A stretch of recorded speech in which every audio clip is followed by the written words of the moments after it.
Welcome to this tutorial about levels. We will talk about how to set them up and how to adjust them. So first, let's go into one of our templates. Here I just choose the structural one. Now we want to see the levels and we will find them here in the project browser.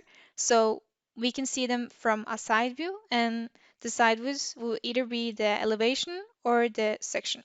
So let's just choose elevation. And here we have the east elevation. We can see that we have already two initial levels in this template, and the the height of level 1 is 4 meters in this bubble here. We can adjust the levels by clicking on them and then either change it here by typing in the number we want. Here is in millimeters, or here in the bubble, which is meters. So for example, 4 again. Also, you can change it here. Um, okay, so now we know how to adjust them. So let's see how we can make a new one. Then we go to structure, and we see here on the right we have datum and level. You can also click LL on your keyboard, but let's just click on this for now. So we have two options. We can either just draw the line or we can do the pick line.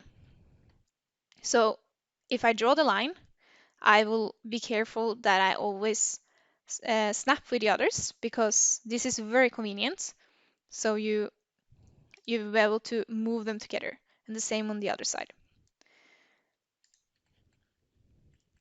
Sometimes we need to change the name, and then we also just click it and write, and then rename corresponding views.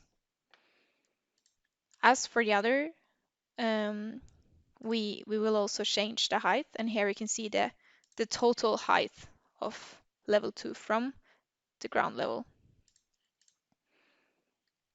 If we want to make a tall building or many levels, it is more convenient to do the pick lines, because here, as you can see, we have a possibility to put an offset. So let's put 3.5 meter in offset. And if we now are moving over level 2 here, we can see that if we are above it, we will have a dotted line above level 2, and if we're below, it will be below level 2. We are moving upwards, so we click here, and automatically we can make many levels.